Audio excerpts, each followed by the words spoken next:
"Sir, you can't sleep in your truck overnight. We have policies." The gas station clerk's voice broke through the chill of the Arizona night. Ryan blinked, momentarily unsure if he'd actually fallen asleep. In the back seat, his 5-year-old son, Max, was curled under a Spider-Man blanket, using a stuffed raccoon as a pillow. "We'll be gone by morning," Ryan said hoarsely. "Just needed a minute." The clerk hesitated, looked at the boy, then silently retreated. Ryan let out a slow breath. The radiator was shot. His credit cards were maxed, and the only thing keeping him upright was the promise he'd made to Max. "We'll see the ocean before school starts." They were supposed to make it to San Diego. Instead, they were stranded somewhere off I-10 with a duffel bag of clothes, a bag of peanut butter crackers, and half a gallon of water. He wasn't about to break down in front of his son, at least not yet. He stepped outside, pulled a small camping stove from the truck bed, and set it on the curb. The wind bit at his cheeks, but he kept moving, boiling water from their jug, breaking spaghetti in half and dropping it in. Max stirred behind him. "Daddy, are we camping again?" Ryan turned, forced a smile.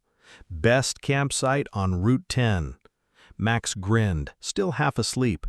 "Will there be marshmallows?" "Only if you imagine real hard." Just across the lot, inside, a Mercedes Sprinter van, a woman flipped her tablet shut. Her name was Vanessa Lindwood, former tech executive, now the face behind a wildly successful wellness empire. She wasn't supposed to be here either. A last-minute detour, a mental health break, call it what you want. She watched the man stir pasta on the curb. Then she saw the boy. The wind caught Max's blanket, and instinctively, the man took off his flannel and tucked it around his son. Something about the gesture hit her square in the chest. Not pity, something older, familiar. She opened the van door and stepped out, her designer boots crunching against gravel. "Excuse me," she called, voice steady. "Do you need anything warm to drink?" Ryan looked up. Vanessa didn't look like someone who hung around gas stations at night. Her coat alone probably cost more than his truck, but her voice wasn't condescending. "We're okay," he said quickly. "Thanks, though." Max peeked out from the blanket. "I like cocoa," he said.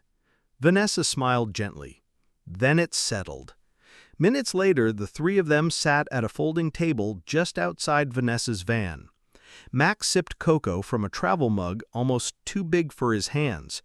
Ryan had one too, reluctantly. He hadn't tasted anything warm in 2 days.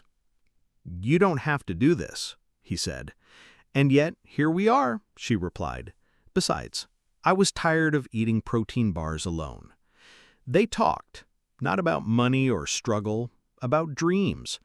Ryan once wanted to design motorcycles. Vanessa used to sketch spas she'd open in Bali. Max interrupted often with dinosaur trivia and knock-knock jokes. At some point, Ryan apologized for the smell of his clothes. Vanessa just laughed. "It smells like road trip and grit. I've missed both." As Max started to doze off again, Vanessa disappeared into the van and returned with a navy hoodie. "My son left this years ago. It might fit."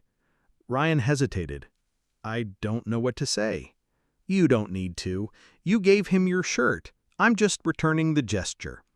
The silence that followed was easy, not awkward, as if they'd all agreed to meet here, at this exact patch of nowhere. The next morning, a tow truck pulled up to the gas station. Ryan was already packing their things, expecting bad news. The driver handed him keys. "You're good to go. All taken care of." "Wait, what? By who?" "Lady in the van left just before sunrise. Said you'd ask." Inside the glove box was a note on crisp stationery. "You reminded me that real connection doesn't come from perfect lives, but from imperfect people doing their best. There's gas in the tank, and maybe something better on the horizon. V." Beside it, a sealed envelope with a contact card and instructions for a job opening. design assistant at a new eco-retreat venture on the coast. Max danced beside the truck. "We're still going to the ocean, right?" Ryan looked at the sky, then down the long road west. "Yeah, buddy, I think we are." As they drove, Max pressed his face to the window, wearing the navy hoodie like it was armor.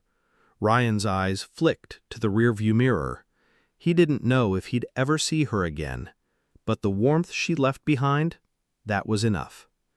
Because sometimes a roadside bowl of pasta, a borrowed hoodie, and a stranger's kindness are all it takes to turn your luck around.